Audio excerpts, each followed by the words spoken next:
Leasing is a specialty. Commercial leasing is a subspecialty. Commercial retail leasing is a finer specialty. Commercial retail franchise leasing and even fitness franchise retail leasing is a specialty. And if you don't work with someone who really understands that industry and really knows what it's all about, you don't know the risks you're taking.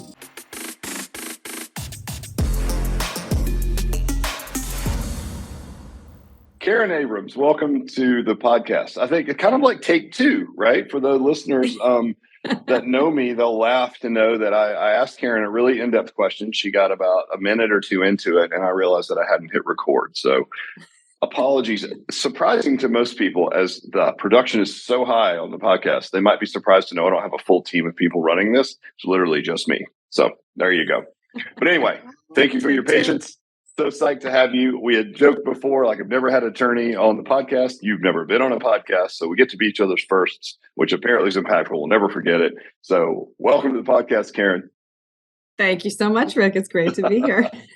Awesome. Well, listen, I mentioned this before. I think you have a very interesting background educationally, and then kind of where you ended up and what your specialty is. So do you mind sharing that with our listeners? Professionally, I've been practicing law for almost 30 years, working with franchise. I know, feels like forever sometimes. Look, Karen, I opened my original business 31 years ago. So I've been in it longer than you have. So you should feel good about that. All right. Then I feel like a baby. Working with franchisees is pretty much all that I do. We do kind of everything related to the process, from LOIs and lease negotiations, literally by the hundreds. We probably bang out around 300 to 400 leases a year. Wow. We do entity formations, LLCs and corporations typically. We help our clients who are financing their construction. Most of them seem to work with SBA, but they also sometimes do traditional financing. And if they need help with their loan closing or due diligence or both, we can help with that. And we also have a pretty hefty practice helping people who are buying and selling franchises. So everything from single store sales and acquisitions to, I believe we were recently engaged to work on a 105 store sale for one client. Wow. So we do quite a bit with lots of different brands. We work in tons of different industries, from childcare to doggy daycare, hair salons, massage studios, lots of food users. But we definitely do more work I definitely do more work in the fitness industry by far than any other industry. So I would definitely call this my sweet spot. So that's just a little bit about my professional background. Personally, I am also a franchise owner. And I have been a franchise owner for a little more than 10 years. And that has, I think, made me an even better lawyer. I have had locations that I've owned by myself. I've had partners. I have built stores from the ground up. I have bought existing locations. I have done SBA financing twice. I have succeeded. I have failed. I have been in the food industry, the cosmetology industry, and I am currently an owner in a large group of rent-to-own furniture stores in the Midwest. So I'm in it. I'm in it to win it, just like your franchisees are. So I have a particular passion for the world of franchising because it is truly my life, personally and professionally. So I think it's great. I didn't realize that in our previous conversation. We didn't get to that. And so I do think definitely, look, when you sit on both sides of it, right? It gives you a very unique perspective on, what the franchisee goes through. And I'm sure that helps a lot. Would you say so? Does that help because listen, franchising's up and down. It's sort of an emotional roller coaster. Do you feel like your experience as a franchisee helps you with your communication with clients around these functions? Yes. Because I think I understand, I know for a large majority of my clients, this is everything, right? A lot of my clients are either quitting a job to pursue this full time because they want to be their own boss, or maybe they're coming out of retirement and cashing in their retirement savings. But for a lot of my clients, this is everything. This is their whole life. They're taking their life savings to start up a business. And, even though the majority of my clients are leasing 1,500, 2,500, 3,000 square feet. And a lot of landlords are like, well, you're small, you're a small tenant and you shouldn't be asking for much. And I'm like, hold on a second. because I'm in this position in some of my businesses. For my clients, this is everything. So to you, we may be one small tenant, but it's the small tenants that make up the majority of every shopping center. And again, given that for my clients, a lot of them, this is everything, and a lot of them don't have experience running a business, and particularly a franchise, having that background personally, having gone through it, has really given me an eyes wide open perspective. Like I said, especially because, I did have one business that failed. I did default on a lease. I have succeeded. I have bought and sold and built and laughed and cried and all of it. So I think I have a particularly unique insight into that process. And I really understand the hand holding that a lot of my clients need, and the stress and the excitement and the joy and the anxiety that comes with it. So, yeah. Yeah, I think it's so important, and I don't know how we didn't get to this in our conversation prior to the podcast, but I totally agree. And I think, like, thinking of it from my lens, if I was investing in a franchise and I was hiring someone, and listen, you're being hired as an expert in what you do, right? Whether it's leasing or the entity, or certainly if I'm getting to an exit situation, right, where I'm working with you guys in that regard, it would give me so much more confidence and comfort to know that you have both failed and succeeded and literally sat in the exact seat that I'm in. And you're looking at it not only through the legal lens on crossing all the T's and dotting all the I's, but also like there's an emotional lens, right? And a human lens that's like, listen, here's the law, but also here's the things, right? And I've been where you are, and you could probably relate really well to folks. So that's awesome. Well, Yes. in our previous Yes. conversation, you did share like your educational background. And while, look, at the end of the day, it's not as important, I don't think, certainly as what you just shared with your work experience, but I was really impressed by it. So let's go all the way back. Maybe like, how did you get interested? Like, what made you want to be an attorney? And then how did you how were you steered in the direction of the type of law that you practice now? Let's see. I went to law school because all my friends were going to law school and I wasn't sure what else to do. That's a great reason. So, well, it's an honest Where did you grow answer. up? What part of the country? I grew up in New York, in one of those suburbs, just outside of New York City. Okay. I went to college at Washington University, got my undergraduate Great degree in school. economics. Great school. Could not get in today, I'm pretty sure. Went to George Washington University Law School. I've always had an interest in business, so I did get a joint degree. I got a law degree and a master's in finance as well. And when I first started out of law school, I was actually doing insurance litigation, representing policyholders, and I hated it. Hated it. And very quickly turned to my boss to see about some of the other practice groups in the firm and what else I could switch to.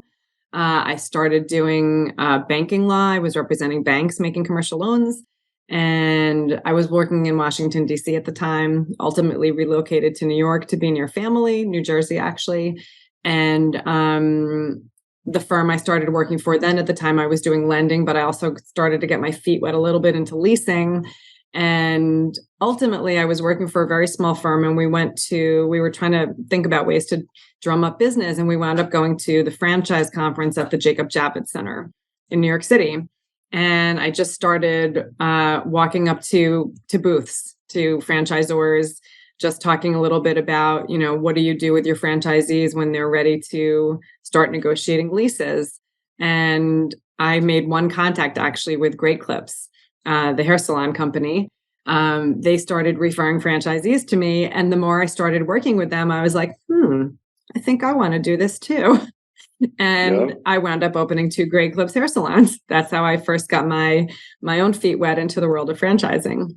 I no longer own those hair salons, but I have since, that has really just become my specialty since then. I wound up, word of mouth, thankfully, knock on wood. My clients seem to be happy with the work that I do. And so word of mouth, a lot of people start referring. I'll get a call from someone in a different brand, a different industry.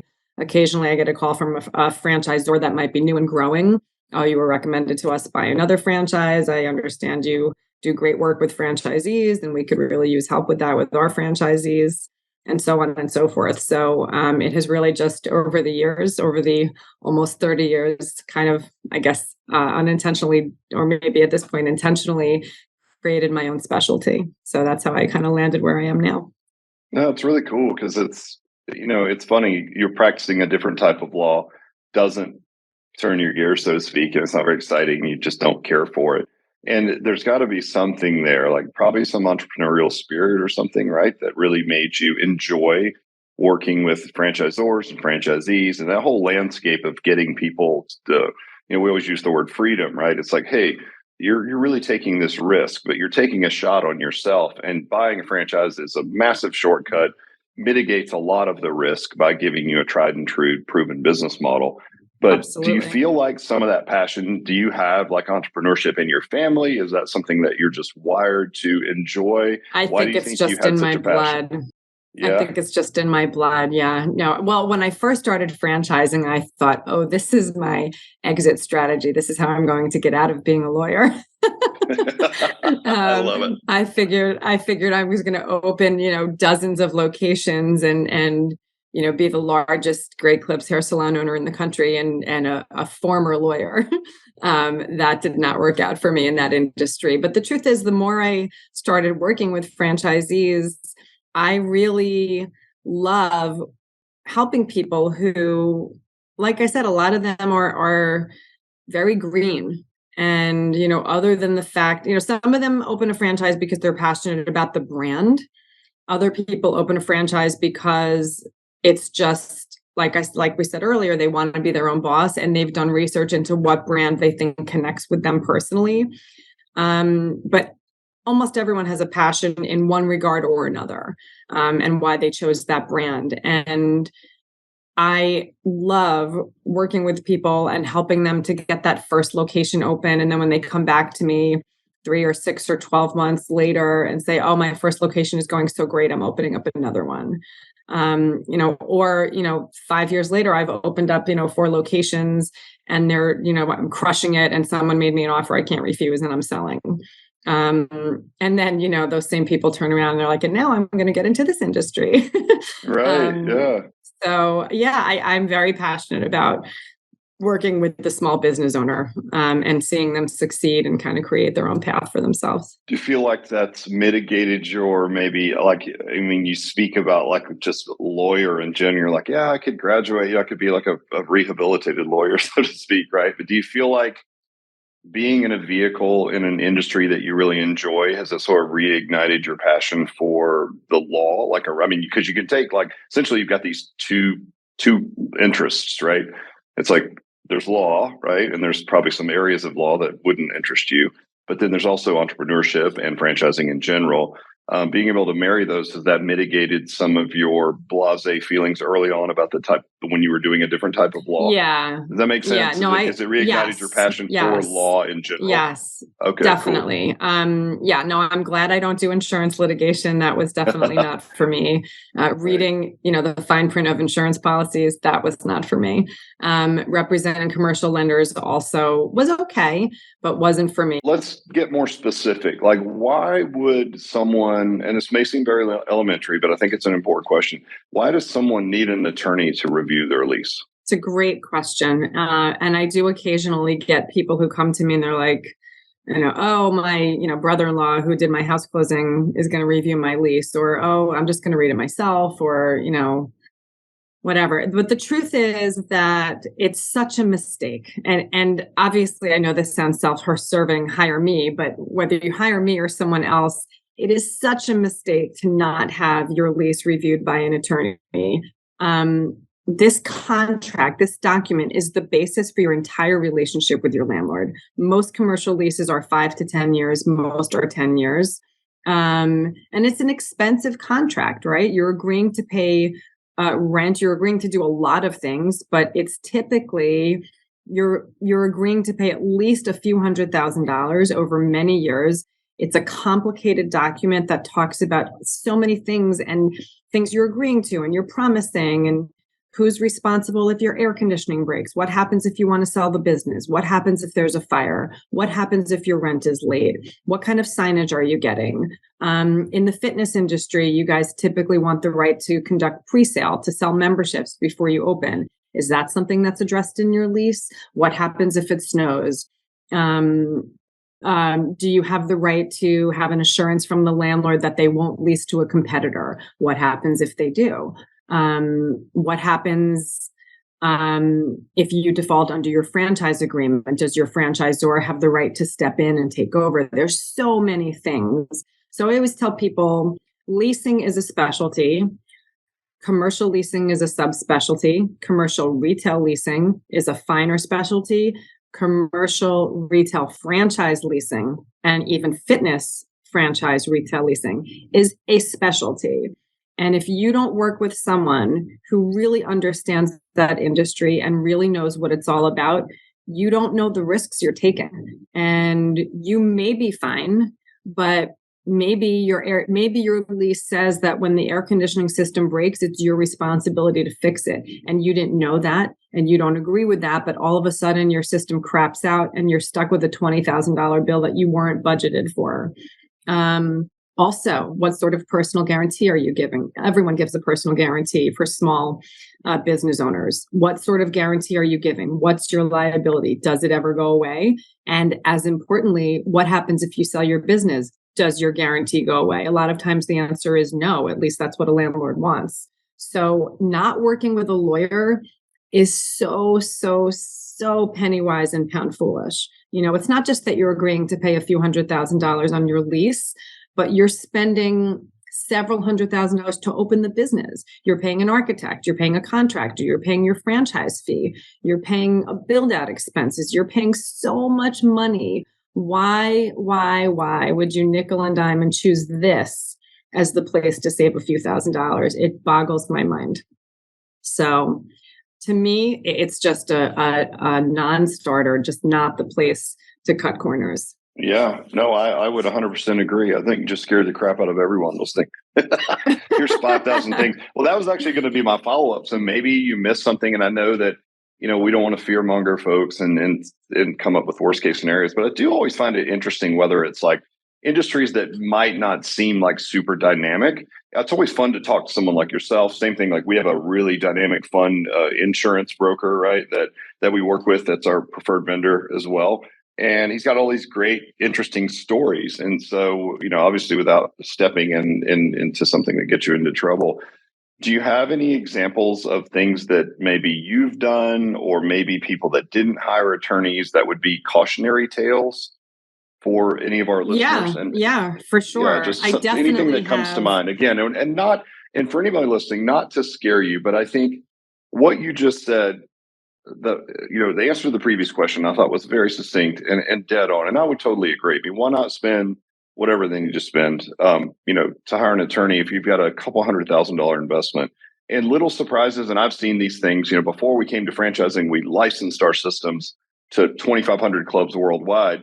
We weren't in the process of real estate, but we would hear, and because of that, we weren't helping people in that process. We would hear these kind of nightmare stories about the HVAC went out 3 months after I moved in. It cost me $40,000. And I'd be thinking, why didn't you have that in your lease, right? At least some kind of a time or something, right? So if you're comfortable, if there's anything you can think of, like here would be an example in the fitness space of something that has happened that I helped with, or maybe something that happened that they should have looked at an attorney for. If you care to share, that'd be awesome. Yeah, I can think of a few things off the top of my head. One, I actually have a client right now who's in the fitness industry. She is selling her business. And actually, I did represent her on her lease. So her lease says that if she sells the business, she is not released from liability. And we actually pushed really hard for that during the lease. Not every landlord will agree to that. So that is always a big negotiating point. But we were able to negotiate for certain criteria that if met, if the new owner had a certain amount of experience, or if the new owner had a certain level of net worth or something that would give the landlord a little bit of comfort that, okay, I am getting a decent new tenant here, then they would agree to let her off the hook.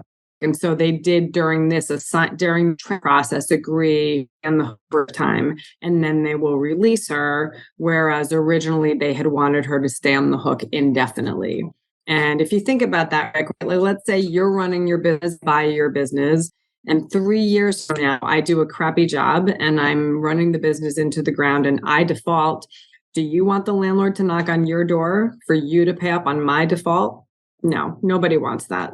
So that's always a big thing that we try to negotiate in a lease to protect our clients, to make sure that, look, pretty much everyone at some point sells the business. Whether it's, I don't know anyone who signs a 10-year lease, runs a business for 10 years, and then just closes the doors and walks away. If you have a solid business, then you're going to sell it, right? You're going to sell it. And the new owner is going to continue to run a profitable business. If there's a problem with your business, you're probably going to be looking to get out earlier. But I can't think of a single client where in the ordinary course, the lease just expires and they just shut their doors. So what happens when you sell and what your guarantee liability is really, really critical. And I also had a client who called me very recently who said, I just called to thank you. My air conditioning system broke and I had no idea. It didn't even occur to me, even though I had discussed it with her at the time of her lease, just FYI, this is what your lease says. She said, I didn't remember where we landed on that. And because of what you added to my lease, I didn't have to pay anything to fix it. Nice. And you saved me $25,000. So, yeah, there's always stories like that. So, and the biggest piece of advice I always tell people is, a lot of times before people come to me, they work through their letter of intent. It's pretty rare that people involve me in the LOI. And the truth is that that's fine as long as they're working with a great brand and a great broker. The LOI is not binding, but the LOI is very much intended to be kind of a good faith statement of where we're going to go here. How much space am I leasing? Where is it in the shopping center? How much rent am I paying? How many years is my lease? How many renewal options do I have? What is my rent during those renewal options? And so on and so on and so on.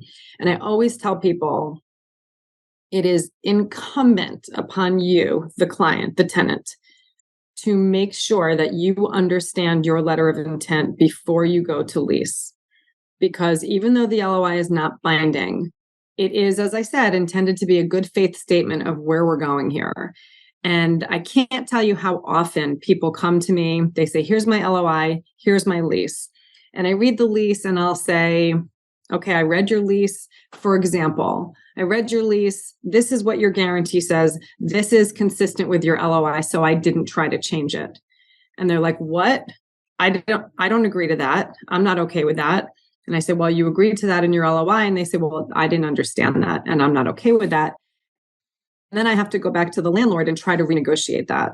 And while I can, because again, an LOI is not binding, it's really not well received by a landlord to go back to them and say, I'm really sorry. I know the LOI said we were going to give you XYZ guarantee, but my client didn't understand and they're not okay with that. Just as we wouldn't want the landlord to come back to us and say, well, I know I told you I was going to charge you $20 a foot, but actually I need to charge you $22 a foot. So renegotiating things at the lease stage is possible, but is frowned upon. So I really, really, really encourage my clients to take the time, ask your broker, can you please go through my LOI with me? I don't understand these terms. What does it mean that I'm giving a 12-month rolling guarantee? What is that? What does it mean for me? And the broker should be explaining that. And if they don't, or if the client still doesn't understand, they should talk to their franchisor or they should talk to a lawyer and make sure they understand it. Really critical. Yeah, that's a great piece of advice. That makes sense now that I'm hearing it. I don't think I've done a lease. We moved our corporate store a few years back, but, and again, as the CEO, I'm probably the least, informed person on my team, which is probably a good thing. Everyone on the team is way smarter than me at their functions, as they should be. So I'm sure if I had my real estate guys on here, they'd be like, well, duh, we've got great brokers we work with, but yeah, that's really interesting. I think, we get an audience of both potential Alloy franchisees, people that are already Alloy franchisees, and then certainly just a lot of people in the fitness space in general based on our profile. So even someone who's not with Alloy, right? Sage advice, because I think we're going to kind of lead you in the right direction. It's one of the advantages of buying into a franchise, right? You get all this bandwidth. But if not, if you're just an independent gym owner out there, it's like, man, still reach out to someone like Karen, right, who can help walk you through this process, because it's going to be key. And that makes sense with the LOI being essentially what you've committed to. And real estate's tight in some markets right now, especially for small boutique spaces.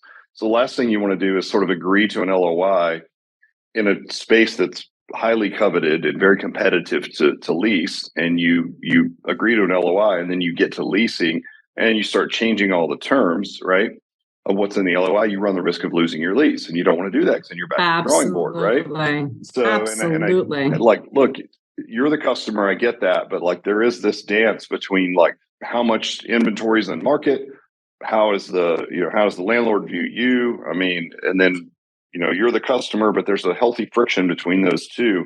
And the last thing you want to do is lose your ability to get an ideal space that we've approved for you, as an example. Or, again, if you're independent, like it's the perfect spot for your business, and you lose it because you simply irritate the landlord and he's got 5 other people that have LOIs out with him as well. Do you agree with that? Yes, Yeah. definitely. And I will say, during COVID, when no one was signing leases, tenants could come in and kind of ask for whatever. I never had such a great time negotiating leases. I could ask for anything I wanted, anything. Right. And, there's no and landlords were just so there's happy. No this, you pay for everything. Yeah, right. If someone comes into my store and sneezes and we all catch a cold, I need the right to terminate my lease. It was like anything. COVID that was a very unique time. And so it was a tenant's world then. But I will say, and it's only been a few years since we've, thankfully sort of come out of COVID, it is a landlord's market right now. Absolutely. I see it. There's great demand. And so landlords don't want to put up with nonsense of, you didn't really understand your LOI. Sorry, but I've got the next tenant waiting who did understand their LOI and they're ready to go forward. So exactly. And we've seen that where, they're in these competitive spots, especially I think people were sort of holding back during COVID. To your point, there weren't very many businesses shopping real estate. So landlords got a little nervous and maybe willing to work. But now that there's this pent up demand, right? And now that the veil is lifted from COVID, all these small boutique businesses that are sort of servicing the same customer avatar in different ways, whether it be like salon or like say personal training, they're coming, they're going now. So now they're moving forward. Right. So there's like this rush. And by the way, there wasn't a lot of construction during COVID. So it's not like there's more inventory in the market, right? So some markets can be tight if we're honest. And so if you find a good spot, to your point, really study your LOI, work alongside the landlord and work hard to get what you want, but do it in a way that you're going to have a nice working relationship for at least the next 10 years, right? So absolutely. Great advice. Absolutely. So if you had one thing, like I know it's going to be really hard for you to drill down. So if you had one piece of advice on leasing from your lens that you think would be most important, what would it be? Loaded question. One, I was going to say I have like a top 10 list that I have right here with me. You literally have homework. Look, here's my list. Well, look at your top 10 if you only had to give one. Okay, how about this? I'll give you 2. So if you had to do 2, all right, what you think top pieces of advice for someone negotiating a lease, what would they be? Let me think. Okay.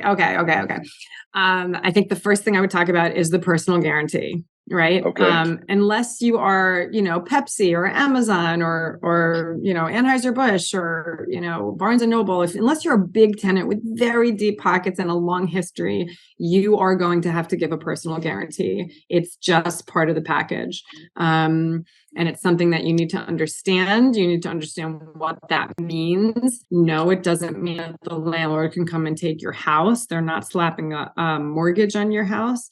But it does mean they can come after you personally and not your LLC. So if I sign a lease and I sign it as Karen Abrams LLC, that entity is typically a shell company. It doesn't really own anything except this business to come after, which is why they require the personal guarantee. Personal guarantees are required typically of you and your spouse, even if your spouse has nothing to do with the business.